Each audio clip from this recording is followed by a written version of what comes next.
할렐루야. 오늘 이 시간에도 하나님께서 우리에게 귀한 말씀을 부어주실 줄을 믿습니다. 아멘. 요즘 기쁜 일이 참 많고 또한 감사한 일도 참 많은 것 같습니다. 요즘 제가 기도를 많이 하는지 몰라서 제가 기도를 많이 해서 그런지 모르겠는데요. 저에게 아주 확신을 찬 하나님께서 저에게 은사를 주셨어요. 예언의 은사를. 두 가지 확실한 예언의 은사를 주셨어요. 다들 놀라죠, 분위기가. 자, 무엇을 주셨냐면은 하나님께 저에게 두 가지 확실하다라는 걸 주셨어요. 이제 사이비가 여기서 이제 시작이 되는데요. 저는 그 사이비 얘기를 하려고 하는 게 아니라 하나님께서 우리 모두에게 사실은 다 말씀하신 내용들이에요. 우리는 예언의 은사가 있든 없든 간에 확실히 알고 있는 것 두 가지는 있습니다. 뭘까요? 첫 번째, 우리는 다 죽는다는 거. 저거 확신합니다. 여기 안 죽을 분 계세요? 물론 저기 다른 교주는 저기 이만희신가요? 그분은 안 죽는다고 얘기도 하던데 어찌됐든 우리 누구나 죽습니다. 그건 확실한 사실이죠. 또 하나, 믿음의 사람 성도라고 한다면 한 가지 더 확실한 게 있어야 돼요. 그게 뭡니까? 바로 종말이 있다라는 거예요. 주님이 오실 그날이 있다라는 거예요. 언제인지는 몰라요, 저도. 하지만 분명 주님 다시 오실 것이다라는 그런 확신은, 그러한 믿음 우리 가운데 있다라는 것이죠. 아멘. 그래요. 이게 예언의 은사가 있든 없든 상관없이 우리에게 분명히 이 두 가지 사실 확신할 수 있습니다. 성경에 써있기 때문에 그래요. 히브리서 9장 27절 말씀을 보면 한 번 죽는 것은 사람에게 정해진 것이요 그 후에는 심판이 있으리니. 아멘. 자, 말씀에 나와 있어요. 저는 말씀에 근거해서 말씀드리는 거예요. 두 가지 확실한 사실이 있는데 여러분 누구나 죽어요. 또한 여러분들에게 종말이 있어요. 주님 오실 그날이 있다라는 것이죠. 근데 오늘 이 말씀을 듣기 전에 우리가 중요하게 생각해야 될 것이 바로 이것입니다. 성경을 보면요, 종말, 즉 주님이 다시 오실 그날에 대해서 굉장히 많은 횟수로 우리에게 이야기를 하고 있다라는 거예요. 신약 성경에 자그만치 신약 성경에 216장인데요. 그 가운데 몇 번을 얘기하고 있느냐? 318번 가까이 종말에 대해서 언급하고 있는 것을 보게 된다라는 것이죠. 이 얘기는 뭐냐면은 말세, 종말, 주님이 다시 오신 이 사건은 우리에게 굉장히 중요한 사건이 될 수 있다라는 것을 성경에서는 우리에게 말씀을 해주고 있다라는 거예요. 그런데 정작 성경은 말세가 정말 중요한 날이다. 정말 주님 오시는 그날 너무나 중요하다. 그 얘기하고 있는데 정작 하나님의 사람들은 그것과 전혀 무관한 무관심 속에서 살아가고 있는 모습을 보게 된다는 거예요. 아니, 성경은 그렇게 많이 강조를 하고 있는데 야, 주님 오실 그날 있어, 마지막 때가 있어, 그 얘기하고 있는데 우리는 전혀 우리의 삶 속에서 마지막 때라고는 전혀 느껴지지 못하는 삶을 살아가고 있다는 거예요. 오직 지금 내가 살고 있는 현실에 대해서만 많은 관심을 가지고 살고 있으며 정작 우리가 바라봐야 될 주님이 오실 그날에 대해서는 전혀 민감하지 못한 채 우리는 살아갈 때가 많다라는 것이죠. 사실 어떻게 보면 믿음의 사람, 지혜로운 사람이라고 한다면 현실만을 위하여 사는 것이 아니라 오히려 미래를, 주님이 오실 그날을 준비하는 사람이 바로 지혜로운 사람이다라고 우리는 생각해 볼 수 있다는 거예요. 오늘 본문에도 계속해서 이야기하지만 그날이 가까움을 볼수록 더욱 그리하자, 이렇게 표현을 하고 있는데요. 제발 부탁입니다. 현실이 전부인 것 마냥 태평하게 그냥 살아가는 것이 아니라 언제나 주님이 오실 그날을 준비하며 우리의 입술을 통해서, 우리의 마음의 고백을 통해서 마라나타, 아멘, 주 예수 어서 오시옵소서 라고 고백하며 주님 오실 그날을 기대하며 준비할 수 있는 하나님의 귀한 아들, 딸들 되시기를 주님의 이름으로 축원합니다. 아멘. 우린 준비해야 됩니다. 주님이 오실 그날을, 주님께서 바라보실 그날을 준비해야 된다는 것이죠. 우리는 이렇게 마라나타, 아멘, 주 예수에 오시옵소서, 즉 마지막 때를 살아가는 성도다운 삶을, 하나님 자녀다운 삶을 우리는 살아갈 수 있어야 된다라는 거예요. 여러분 어떠십니까? 정말 마라나타, 아멘, 주 예수 어서 오시옵소서 라고 고백하면서 준비하는 삶을, 그러한 지혜로운 삶을 여러분들은 살아가고 있습니까? 아니면 지금 현재 눈앞에 닥쳐있는 현실을 바라보며 그냥 거기에서 간간히 살아가고 있습니까? 성경에서는요, 성도를 세 가지로 분류를 합니다. 성막을 통해서 세 가지의 분류의 그 성도의 모습을 표현하고 있는데요. 여러분들 알다시피 이 성막은요, 세 부분으로 분리됩니다. 첫 번째는 성전 안의 마당이에요. 성전 뜰이라고 얘기하죠. 성전 안 마당, 그 다음에 거기를 지나가면 뭐가 있어요? 성소가 있습니다. 자, 성소 안으로 좀 더 들어가면 거기에 뭐가 있습니까? 그 휘장. 처음에 성소를 들어갈 때도 휘장을 거치고 들어가지만 두 번째 휘장을 거치고 들어갈 때 거기에는 바로 지성소라는 곳이 있습니다. 언약궤가 있는 곳이죠. 이렇게 세 가지로 성도를 또한 분류하는 것을 보게 됩니다. 성경에서 얘기하는 거예요. 자, 그렇다면 이 세 가지 분류를 의미하는 성도, 도대체 어떠한 성도들입니까? 도대체 이 성도라는 것이. 자, 성전 안 마당 뜰에 있는 성도란 도대체 어떤 성도를 이야기하는 것일까요? 성전 안에 있다는 것만으로도 일단은 성도입니다. 한마디로 하나님의 구원의 은혜를 경험한 사람이에요. 왜요? 지금 성전 안에 들어가 있긴 하거든요. 그런데 성전 안 뜰에서 치러지는 것은 바로 제사입니다. 제사를 이렇게 거행하는 것을 보게 되는데요. 이 얘기는 예배는 드립니다. 예배만 드리는 것에 만족하는 사람들. 이것이 바로 성전 뜰 안에 있는 거하는 성도의 모습이다라고 해석을 합니다. 그냥 예배 드리는 거에만 만족하는 거예요. 주일날 한번 나오는 것만으로도 대단한 거죠. 그리고 예배 드리는 것, 그것만으로 만족하는 그러한 성도. 그렇다면 더 나아가서 성소 안으로 들어간다는 건 무엇입니까? 휘장을 제치고 성소 안에 들어간다는 것은 한 단계 더 나아가서 거기에는 제사장 직분자들만 들어갈 수 있었습니다. 그 얘기는 사명자들을 얘기합니다. 이제 내가 주일 예배 한 번 드리는 것으로 끝나는 것이 아니라 하나님께서 나에게 부어주신 바 된 사명에 따라 직분에 따라서 충성하는 사람들을 얘기하는 거예요. 지금 그러한 사람들이 누구예요? 바로 성소 안에 있는 사람들입니다. 우리 교회는 수많은 사역자들이 있습니다. 직분자들도 있습니다. 하나님의 그 은혜, 예수 그리스도의 믿음으로 그 담력을 얻어서 담대하게 사명을 감당하고 계시는 우리 성도님들 참 많이 계십니다. 아주 훌륭합니다. 성소 안에 있다. 사명을 충성히 감당하고 있다. 이것만으로도 굉장히 귀하죠.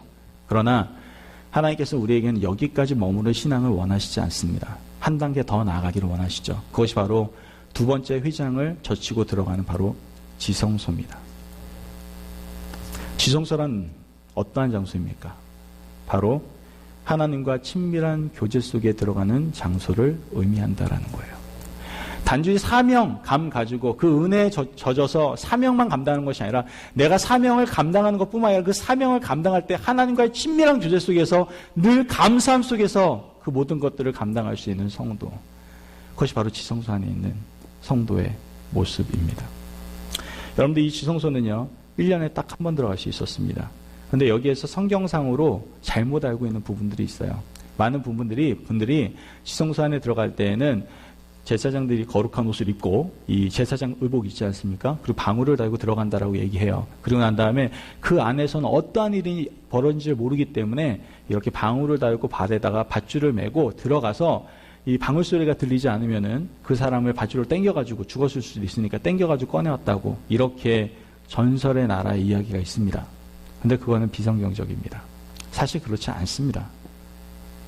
지성소 안에 들어갈 때에는 제사장 의복을 입지 않습니다. 그것이 성경에서 말하고 있는 진리입니다. 다들 왜곡되이 알고 있죠.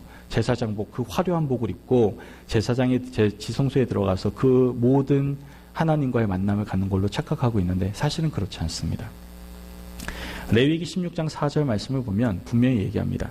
거룩한 세마포 속옷을 입으며 세마포 속바지를 몸에 입고 세마포 띠를 띠며 세마포 간을 쓸지니 이것들은 거룩한 옷이라 물로 그의 몸을 씻고 입을 것이며 제사장 의복을 입는 것이 아니라 뭘 입는 거예요? 지금 베옷을 입고 있는 거예요. 하나도 보잘것없는 베옷을 입는 거예요. 하나님을 만나러 갈 때는요, 화려하고 멋있는 모습으로 가는 것이 아니라 가장 겸허하고 겸손한 몸으로 자기를 낮춰서 회개하는 마음으로 주님 앞에 나아갈 수 있어야 된다는 거예요. 그게 바로 지성소의 공간입니다.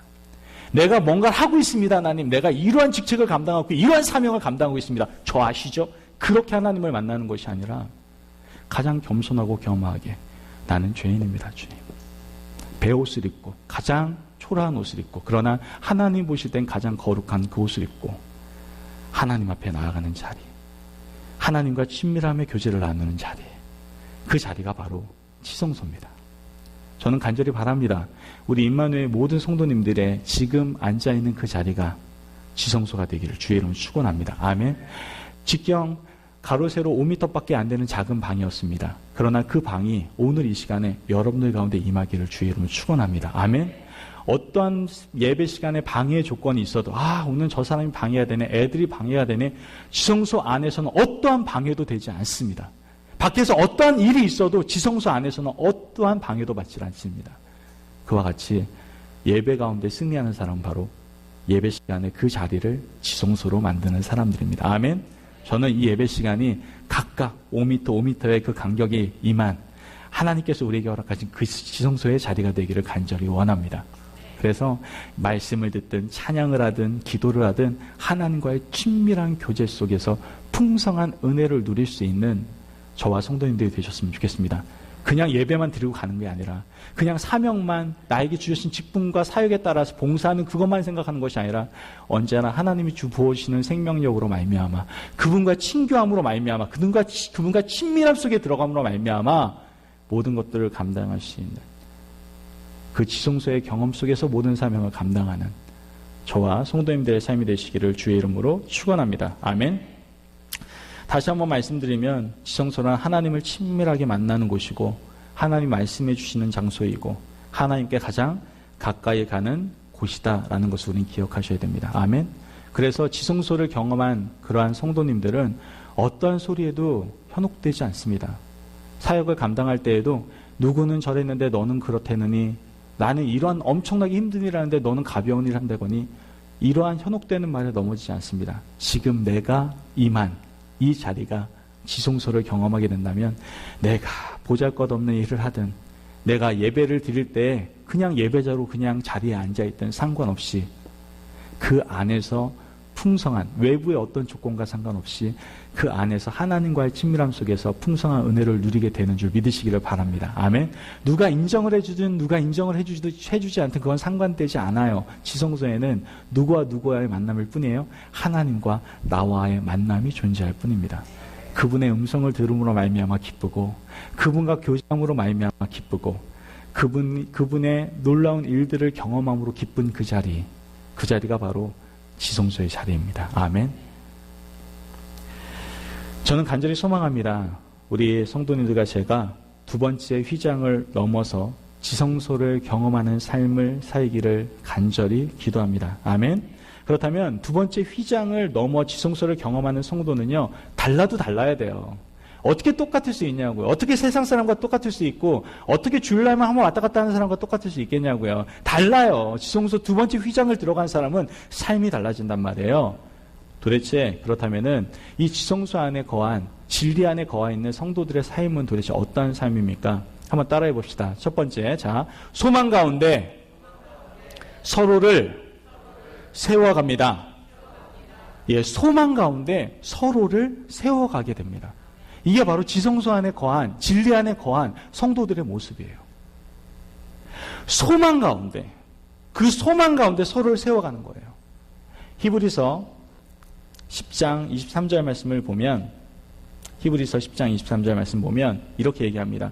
또 약속하신 이는 믿으시니 우리가 믿는 도리의 소망을 움직이지 말며 굳게 잡고, 이렇게 얘기합니다. 자, 뭐라고 얘기해요? 소망을 굳게 잡고. 여러분들 아십니까? 우리의 삶은요, 사건의 연속성상에 있어요. 그죠? 우리 삶은 사건의 연결고리 가운데 있죠. 기쁘고 행복한 일이 있어요. 그죠? 그러나 때론 힘들고 어렵고 괴로운 일도 있습니다. 그러나 어떠한 순간이든지 지성소 안에 들어가 하나님과 친밀한 교제를 나누는 성도는 소망 가운데 살아갈 수 있다는 거예요. 아멘? 그 상황에 얽매고 그 상황 속에서 내가 영향받는 것이 아니라 내가 영향받는 것은 그 지성소 안에 있는 하나님과의 그 놀라운 은혜와 사랑 가운데 영향을 받게 된다는 거예요. 그분이 우리에게 주신 그 소망 가운데 영향을 받으며 살아가게 된다는 것이죠. 아멘. 하나님께 가까이 나아가는 믿음은 하나님과 우리의 관계를 표현하는데 우리를 자신과의 깊은 그런 인격적인 교제로 인도하시는 하나님의 신실함, 그 신실함 때문이기 때문에 우리는 어떻게 소망의 확신을 가지고 살아갈 수 있다는 거예요. 그분과의 관계 안에서 우리는 소망을 확신하고 나아갈 수가 있게 되는 것이죠. 여러분, 소망을 가지십시오. 지금의 현실을 바라보며 힘들어하는 것이 아니라 하나님과의 친밀한 교제 속에서 그 지성소 안에서 말씀하시는 그 음성을 들으면서 소망을 가지고 담대하게 나아갈 수 있는 저와 성도님들의 삶이 되시길 주의 이름으로 축원합니다. 아멘. 우리 공동체는 소망을 바라보며 나아가는 공동체인 줄을 믿습니다.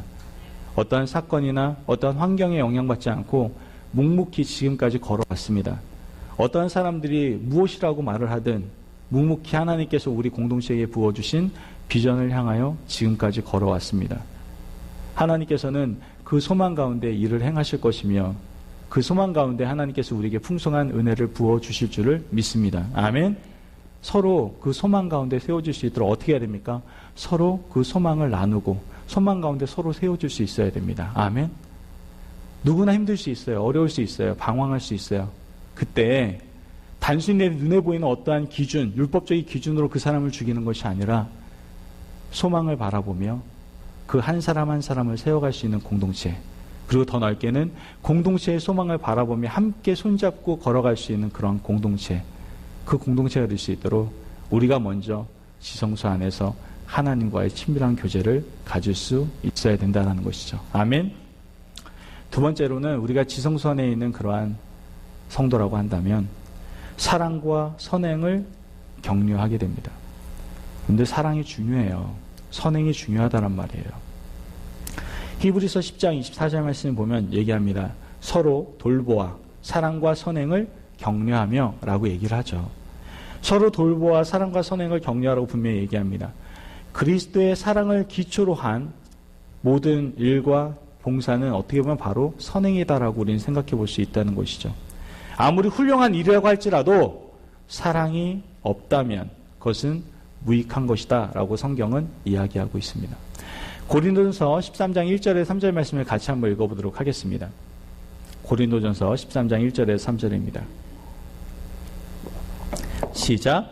내가 사람의 방언과 천사의 말을 할지라도 사랑이 없으면 소리나는 구리와 울리는 꽹과리가 되고 내가 예언하는 능력이 있어 모든 비밀과 모든 지식을 알고 또 산을 옮길 만한 모든 믿음이 있을지라도 사랑이 없으면 내가 아무것도 아니요 내가 내게 유익 있는 모든 것으로 구제하고 또 뇌물 불사르게 내줄지라도 사랑이 없으면 내게 아무 유익이 없느니라. 아멘. 여러분들 그런즉 믿음, 소망, 사랑 이 세 가지는 어떻게 해요? 항상 있을 것이라고 얘기했어요. 그런데 그 중에 제일은 뭐라고 얘기합니까? 사랑이다 라고 얘기를 합니다. 자, 아까 초반에 말세에 대해서 말씀을 드렸습니다. 종말에 대해서 말씀드렸어요. 근데 말세의 징조 가운데 하나가 무엇인 줄 아십니까? 바로 사랑이 점점 식어진다라고 분명히 우리에게 말하고 있다는 것이죠. 마태복음 24장 12절 말씀 보면 분명히 얘기합니다. 불법이 성함으로 많은 사람의 사랑이 식어지리라 라고 얘기합니다. 세상에 사랑이 점점 식어진다라는 거예요. 지금 한국 땅에 그러한 일들이 벌어지고 있고 지금 미국 땅 가운데 그러한 일이 벌어지고 있습니다. 그런데 안타까운 것은 교회 안에도 그러한 일들이 벌어지고 있습니다. 사랑이 식어져 가고 있어요.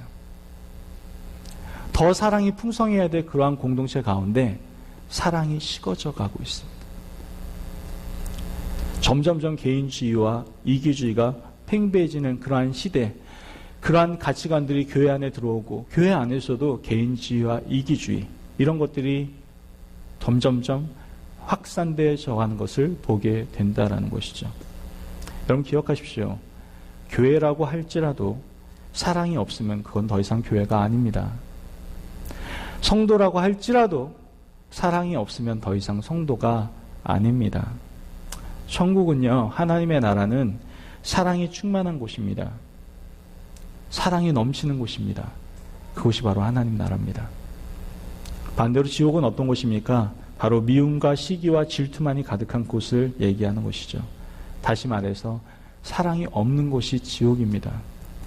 우리 임마누엘 교회 가운데 사랑이 존재하지 않는다면 교회도 아니고 난 성도도 아니고 여기는 하나님의 나라도 아닙니다. 그러나 우리가 온전히 그 사랑 안에 거하고 사랑을 풍성히 흘려보내는 그런 아름다운 공동체라고 한다면 바로 여기가 교회고 우리가 성도며 이곳이 바로 하나님의 나라임을 분명히 우리는 인식하게 된다는 것이죠. 여러분들, 우리가 이래야 되는 이유가 있습니다. 이유는 간단합니다. 하나님이 사랑이 풍성하신 분이기 때문에 그렇습니까? 맞습니다. 하나님은 사랑이 풍성하신 분입니다. 그러나 더 중요한 사실이 있어요. 하나님은 사랑이 풍성하시지만 단순히 풍성하신 분이 아니라 하나님은 사랑이십니다. 아멘. 하나님은 사랑 그 자체세요. 그 본체 그대로라고요.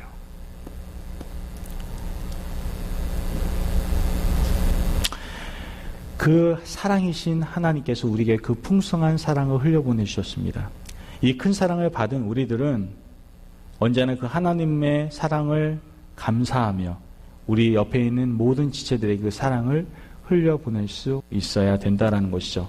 그것은 어떻게 보면 해야 되는 책임감, 의무감, 그것을 가질 수 있어야 된다라고 얘기하고 있는 거예요. 조건이 아니에요. 성경은 마땅히 해야 된다라고 우리에게 말씀해주고 있다라는 것이죠. 요한일서 4장 11절에 12절 말씀은 얘기합니다. 사랑하는 자들아, 하나님이 이같이 우리를 사랑하셨은즉 우리도 서로 사랑하는 것이 마땅하도다. 어느 때나 하나님을 본 사람이 없으되 만일 우리가 서로 사랑하면 하나님이 우리 안에 거하시고 그의 사랑이 우리 안에 온전히 이루어지느니라. 아멘. 우리가 서로 사랑할 때 어떻게 된다고요? 하나님이 우리 안에 거하시며 우리 마음에 하나님의 나라 천국이 이루어지게 되는 것이죠. 아멘. 여러분, 사랑이 점점 식어가고 있는 이때에 사랑의 본체가 되시는 하나님을 모신 우리들은 어떻게 해야 됩니까? 서로 돌아보아 사랑과 선행을 격려하며 내 마음속에 천국을 이룰 뿐만 아니라 내 가정과 또한 교회와 더 나아가 내 주위에 있는 모든 관계성 속에서 하나님 나라를 또한 생명력을 그 사랑을 흘려보낼 수 있는 거룩한 자리에 서야 될 줄을 믿습니다. 아멘. 그러한 성소 안에 거한 아름다운 성도, 그러한 성도가 저희들이 되기를 간절히 원합니다. 마지막으로 진리 안에서 모이기에 우리는 힘써야 됩니다. 한번 따라해 볼까요? 진리 안에서 모이기에 힘써야 합니다. 예, 진리 안에 모이기에 힘써야 돼요. 히브리서 10장 25절 말씀을 보면 모이기를 피하는 어떤 사람들의 습관과 같이 하지 말고 오직 권하여 그날이 가까움을 볼수록 더욱 그리하자, 이렇게 얘기합니다. 지금 말세의 또 다른 징조 가운데 하나가 뭐예요? 바로 모이기를 피하는 거예요. 모이기를 피하게 하는 것. 모이기를 게을리하게 합니다. 이게 마지막 때의 징조 중에 하나입니다. 인류의 비극 가운데 하나가 무엇인 줄 아십니까? 1차 세계대전, 2차 세계대전, 6.25 전쟁 등등 여러 가지의 그러한 비극적인 사건들의 공통점이 무엇인 줄 아십니까? 바로 분열이라는 것입니다. 분열. 인류의 역사는요, 분열의 역사라고 말할 수 있을 정도로 굉장히 많은 일들이 벌어지고 있는 것을 우리는 알 수 있습니다. 여러분, 신학적으로 죽음이 뭔지 아십니까? 영과 육의 분리를 얘기합니다.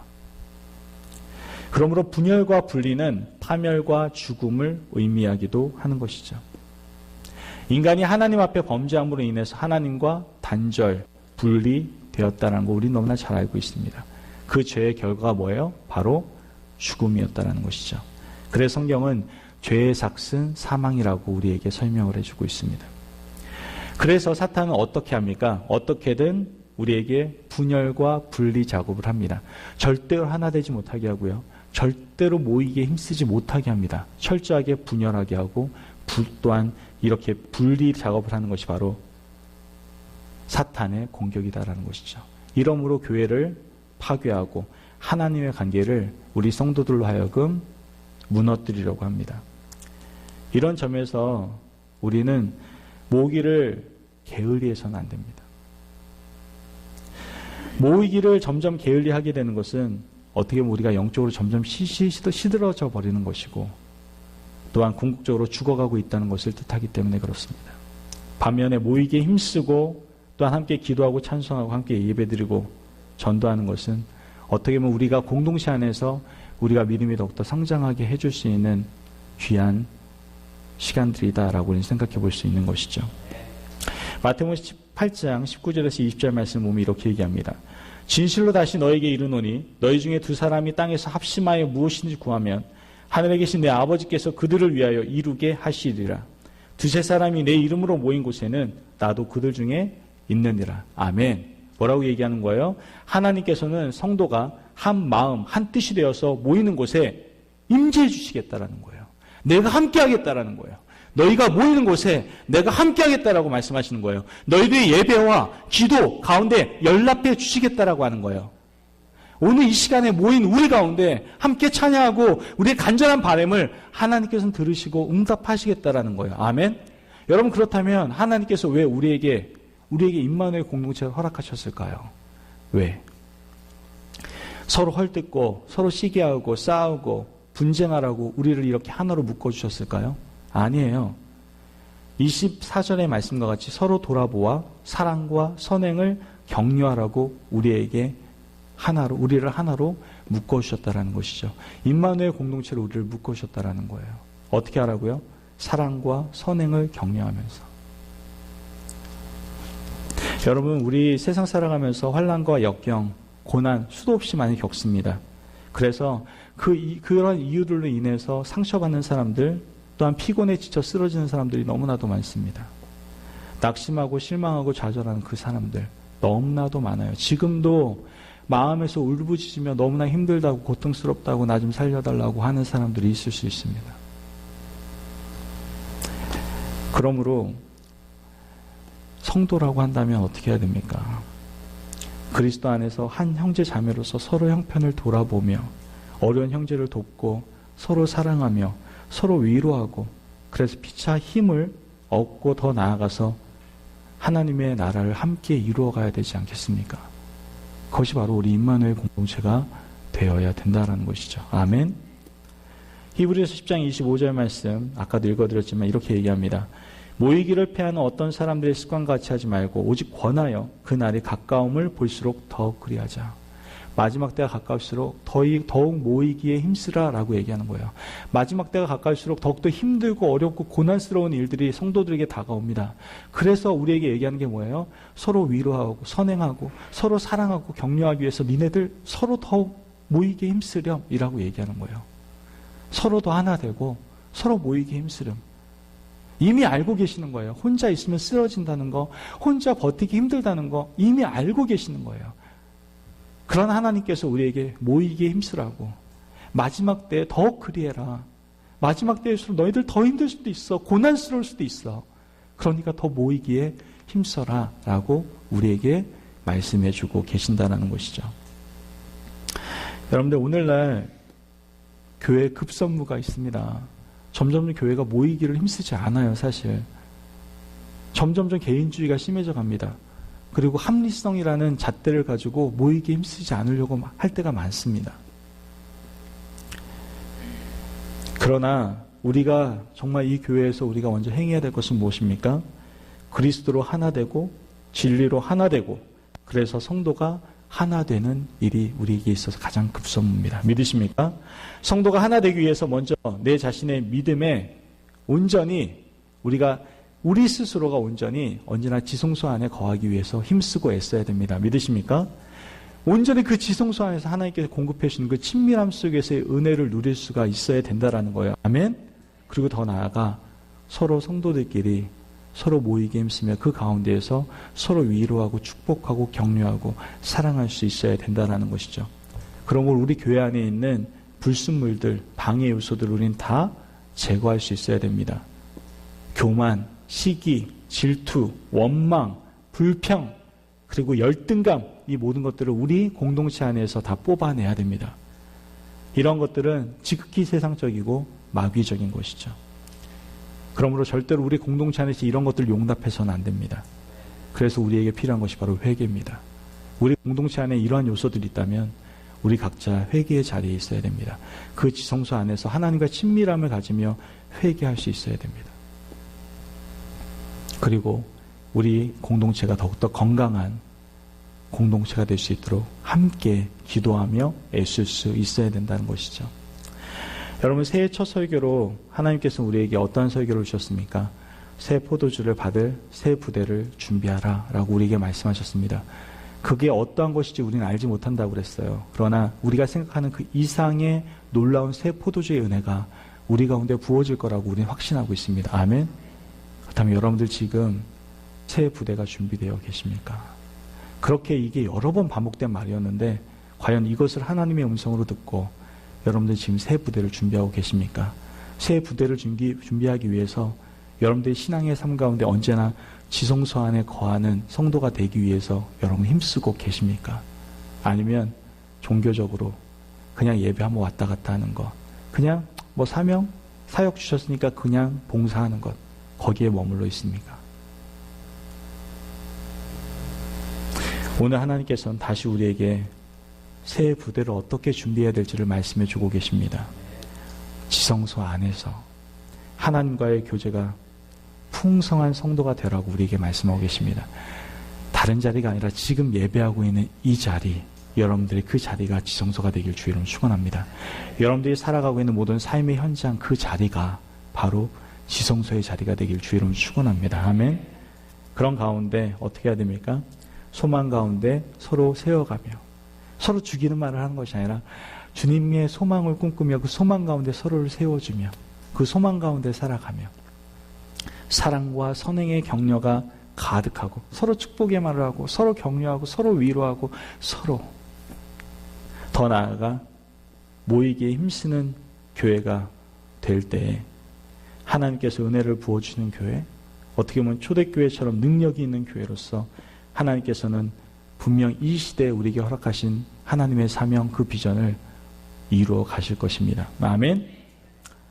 우리의 비전, 즉 다음 세대를 일으키어 정말 하나님의 사람들로서 우리가 양육하는 그 놀라운 비전, 그 비전을 하나님께서는 분명히 이루어 가실 것이다라는 것이죠.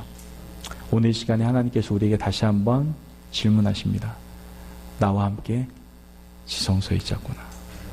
나와 함께 그 자리에서 친밀함 속에서 교제를 나누자꾸나.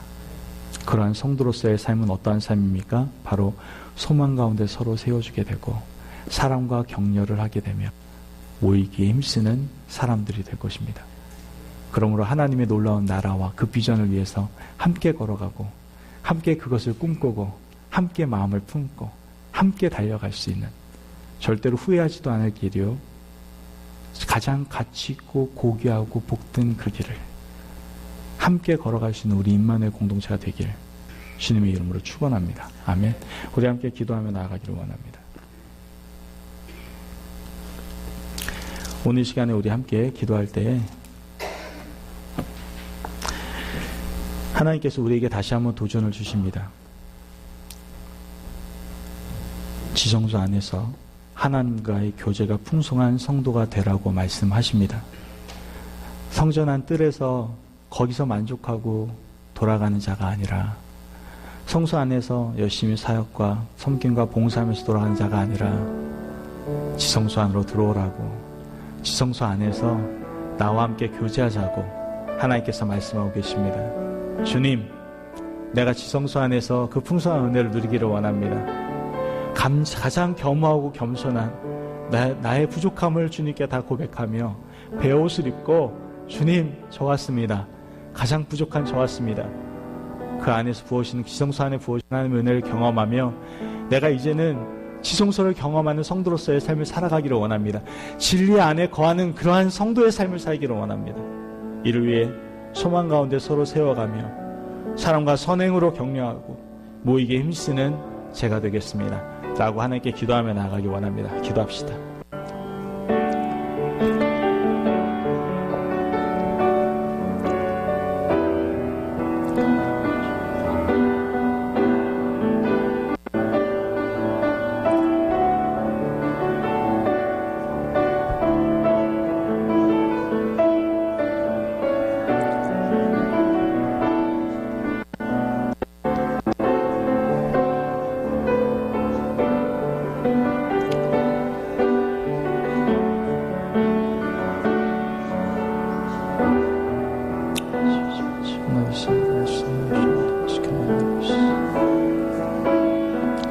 사랑과 은혜가 많으신 하나님 감사합니다. 오늘 우리에게 말씀해 주시니 감사합니다. 지성소 안으로 들어오라. 지성소 안으로 들어오라. 아멘. 주님, 내가 오늘 이 시간에 베옷을 입고 겸허하고 겸손하게 부족함을 고하며 주님 앞에 나아갑니다. 하나님 앞에 나아오므로 하나님의 음성을 들으며 하나님과 함께함으로 기쁨과 풍성함을 누리기를 원합니다. 매일매일 삶 속의 삶의 현장 가운데 지금 있는 이 자리 가운데 내가 지성소를 경험하는 그런 하나님의 아들, 딸들로서 살아가기를 간절히 소망합니다. 이를 위해 이제 소망 가운데 서로 세워지길 원합니다. 하나님의 소망을 바라보며 현실에 안주하는 것이 아니라 소망을 바라보며 함께 손잡고 나아가기를 간절히 원합니다. 사랑과 선행을 서로 격려하며 서로 사랑 가운데 모든 것을 행하는 자들 될 수 있도록 도와주시고 더 나아가 모이기에 힘쓰므로 이 마지막 때 서로 위로가 되고 격려가 되고 서로 축복할 수 있는 귀한 공동체 될 수 있도록 주님 도와주옵소서. 감사하며 예수님의 이름으로 기도합니다. 아멘.